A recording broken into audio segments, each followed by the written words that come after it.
po, yung pupunta natin yung palengke, yun ang pinaka-sentro. Tayo po is bungad.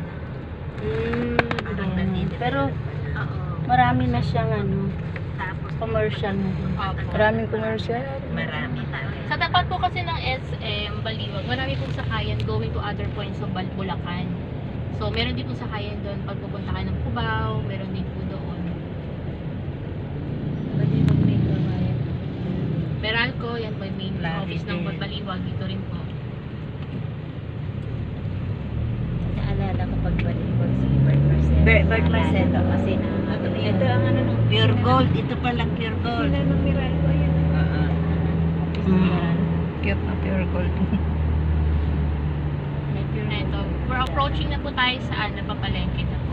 So one ride lang pala ng jeep ito papunta. Yes po, kahit Oo. tricycle po pwede. One ride tsaka pag San Jose. Ah, Parang accessible Tandang na. Sura lang. Oo. Apo, sa Parang Tandang Sura. Yung looban ng Tandang Sura, Oo, ganito po. ganito yung way niya. San Highway. Alfonso Bustos. Pag ano lang kamo. Kahit saan po Tow-way tayo, lang, tow-way. Okay lang.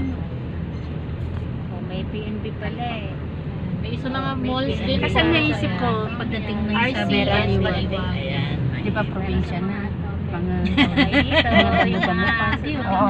puro bahay na din. Ano diyan? Hindi, Mga masters. Baka type yung dito.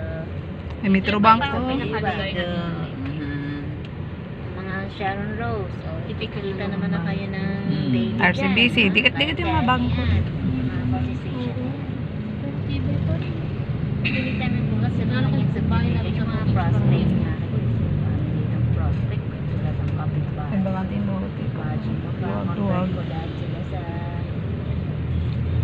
yan, makonvert ko ito. Yeah, so dito, dadaan na po Baliwag, tayo. oh. Ito, nanggaling na po yan sa lugar Cubao? natin. Oo, sa Kamuning, ay sa Ay, Kamyas. dadaan pala yung dito. Ako.